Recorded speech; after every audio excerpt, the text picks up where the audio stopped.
Well, right now it looks like they're trying to make up for the loss of Paul George by constructing a more defensive-oriented roster here. Basically, you remember the movie Moneyball, and they're talking about losing Jason Giambi, and you can't make up for that one player, but you could do it in an aggregate if you put the right players on the roster that work. And defensively, the last 70 games of last season, the Clippers were 21st defensively. People might be surprised by that, but it is true. They were just in God mode on the offensive end, so it didn't matter. But now they have to right that wrong because they're not going to have Paul George. They're not going to be as good offensively. How do you get better? You improve defensively. So you bring in Nicholas Batum. You bring in Derek Jones Jr. You bring in Chris Dunn. I'm hoping Mo Bamba can help them a little bit too. I don't mind the moves they have made so far. It's a scramble. It has to be. I know they were prepared for this, though, on some level because they were at a stalemate for months. This was not unexpected for most of the people that followed the situation going on with the Clippers and Paul George. Hi, Adam. Thanks for joining us. Hi, Monty. At what point do you think the team knew that Paul George was not returning? You were there up close and personal. I legit thought he was going to return up until he didn't. I think it was who was going to blink first, and they really didn't know till Saturday when they put out that presser after they met with Paul George one more time. To have that last meeting was interesting to me because they had been in discussions before the All-Star break, and then they wanted to table it. But it really came down to whether or not Paul George had a max offer out there. I think if all things were equal, if he could get the same money from Philadelphia as the Clippers, he'd still be a Clipper. They didn't want to give him that fourth year. He ended up getting about $62 million more at least, being a member of the Philadelphia 76ers. And to his credit, he was entertaining, it sounded like from the report earlier today from Ramona Shelburne, going to the Golden State Warriors just so the Clippers would get something out of losing him here. Now they get cap relief, and they've made moves that they wouldn't have been able to make if they had Paul George on the roster still. But this is something where I think both sides were so dug in, and I don't blame either side in this situation. I know a lot of Clipper Nation, they've kind of soured on Paul George to a degree, or they're immediately flipping on him now that he has left. Look, if you're an athlete, you got 5, 10, or 15 years if you're lucky to make the majority of the money you're going to make in your life. Get as much as you can. I never hold it against a guy for going for the bag. And on the Clipper side, they were going to hold firm on not giving up that fourth year, because they still had to pay James Harden. They already paid Kawhi Leonard. They've been in deep, obviously, with the 2-1-3 era, and they didn't want to be paying a 38-year-old guy $60 million on the back end of his contract, which is what the Philadelphia Sixers are going to be ending up doing with Paul George. Yeah, Adam, I'm part of that Clipper Nation that you just said is flipped on Paul George because how can we not flip on him? We literally gave up so much for you. You tell us you don't want to go anywhere. You don't want to leave, and then you haven't delivered for the Clippers to give you a max 4-year contract. It wasn't like we were giving him pennies. And then the way he goes out with his podcast partner, tweeting those tweets, the Clippers suck anyway, and then deleting it, how does he not leave a bad taste in our mouths? Well, look, I hope Dallas Rutherford on the podcast, and I did respond back to that saying, yeah, I may have liked it. You don't burn bridges on the way out. This isn't how you treat an organization. I don't think he was speaking for Paul George. I think he knew that by the fact that he had to delete those tweets afterwards. Of course, nothing is ever scrubbed off the Internet, and people will always refer back to that. And he even tried to walk it back saying, no, it was just a joke saying the Clippers suck. But he went after Kawhi Leonard. He said at least Kawhi Leonard was available, or at least Paul George was available for that first-round series against the Dallas Mavericks because somebody criticized Paul George's play. I don't like that stuff, but I'm going to wait to hear from Paul George because I do think he is going to thank the fans. And while you can make the argument that James Harden took less, that Kawhi Leonard took less, he's not obligated to take any less. And I think professional athletes, look, you can say he's made all this money already. It's their prerogative how much money they want to make, and if there's a contract out there to make over $62 million more, I'm not going to complain about that. That's my stance. That's how I've always been with athletes. And I love Paul George, and I'm not going to say he's the enemy now or anything like that. It was unfortunate that they never got it done, and the era overall has been a failure and a disappointment. But the majority of that has been because of things outside of their control, because of all the injuries. On the court, when those two were together, they had a 700 win percentage. They were great when they could actually be out there together. Problem was there wasn't enough of that. Paul George missed 133 games. Kawhi Leonard has missed 178 as a Clipper.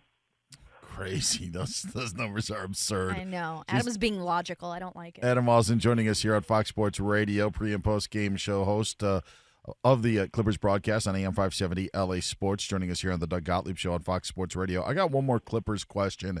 A lot of teams in the NBA, if they were opening a new arena, would want a team ready-made for the opening of that arena. This almost feels like the opposite for how you laid out what the Clippers are doing. Is it because Steve Ballmer just has all the money in the world and it doesn't matter? But what do you think that there was any thought process in trying to form this team a certain way as they enter into their home coming up this fall? Well, I think they wanted Paul George back under the right terms, and Paul George wanted to be back if the price was right because they wanted the most competitive team possible, like it looked like they had during that 26-5 stretch last season where everybody said they were the best team in the league. But, of course, it was Kawhi Leonard having the knee swell up on him. He barely was able to play in the playoff series, looked like a shell of himself. Those big three that they had acquired with James Harden coming over last season, it worked. It was very good on the court, and the Clippers wanted to keep that together, but it had to be under the right structure because of the second apron. Now in the salary cap, it has teams in hell. Everybody is in fear of this. Just for example, a couple of just the punitive penalties that come down on you if you're above that second apron. You could have first-round picks frozen 7 years out that you can't trade, and then if you're over the second apron 3 times out of 5 years, that first-round pick, it goes to the back of the line. You're 30th. You can't aggregate trades if you're above the second apron, meaning you want a guy that makes $30 million from another squad. You have 2 guys that make $15 million. You can't combine them to trade for that one player. So it makes everything so restrictive and difficult. It's a brave new world for front offices right now in the NBA trying to navigate and finesse the new salary cap. So I completely understand the Clippers' logic in this, and they still have 2 top 75 players ever that are going to be there opening night at Intuit Dome with what I think is going to be a competitive roster still and a much better defense than they had last season. Just wondering your thought, my last Clipper question. You know, a lot of fans out there wondering, was this worth it? Would you still sign PG-13 knowing that this was going to be the outcome? I say yes. I still would have done it. You're saying going back to 2019, Monty? Correct. Yeah. It is revisionist history, and it bothers me to no end Yeah. when I have to respond to this stuff on Twitter constantly, and I see the evil 4-letter without any context throw up what the Clippers got in Paul George and the 5 first-round picks they gave up and SGA to the OKC Thunder, as if they would have done that if they weren't getting Kawhi Leonard also. Mm-hmm. I know technically he wasn't involved in the trade, but he was a free agent, and the reason they traded for Paul George was to get Kawhi Leonard, who was just coming off winning Finals MVP in 2019, and everybody said he's the best player in the world. Oh, by the way, Paul George was just top 3 in MVP voting and Defensive Player of the Year voting that season. I didn't hear any of this nonsense at the time. We knew there were some injury concerns. Nobody could have foreseen this, and nobody said that SGA had MVP potential. They said his ceiling was an all-star. I got a pretty damn good memory, and that was all the opinions back then from everybody on Twitter and all the NBA analysts, and now they want to go back in time and say, how could the Clippers have done this? Well, at the time, everybody had them as the odds-on favorite. So if every GM in the history of basketball would have made that move, I'm going to say it probably was the right move that just ended up not working out. He's Adam Auslund joining us here on the Doug Gottlieb Show. She's Monse Bolagnos. I'm Dan Beyer. I have a different take about an LA basketball team or question. That would be the Lakers. You mentioned it's Bronny James introduction day. We've seen the pictures popping up, him and Dalton Knecht standing side by side. My question is this. Will the Laker fans fully embrace Bronny James? Because I'm not sure they actually have done that with LeBron. Will it happen with his son now in the purple and gold?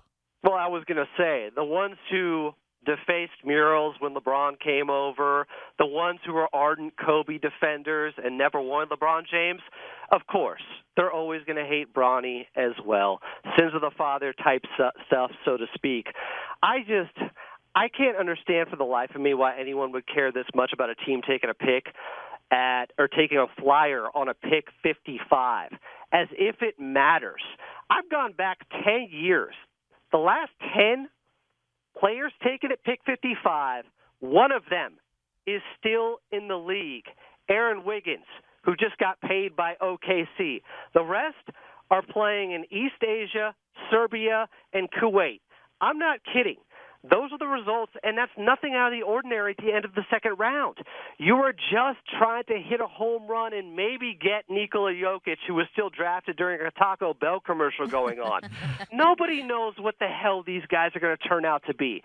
And I'm old enough to remember when Draft Express and other outlets a couple of years ago, when Bronny was still in high school, them saying he's trending to be a lottery pick.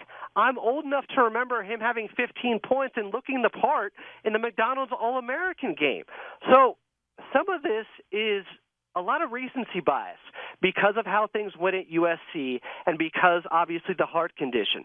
I understand a little bit of the backlash, but to take it to this point with a player who's not going to define the Lakers season or change their championship expectations, in my mind, either way, it's just much ado about nothing. I like everything you just said, Adam. But more importantly, coming up next season, who wins the series between the Lakers and the Clippers? Oh, well, I know where my bread is buttered. I mean, the Clippers could be taking on the 92 Dream Team, and I'm going to say the Clippers That's right, Adam.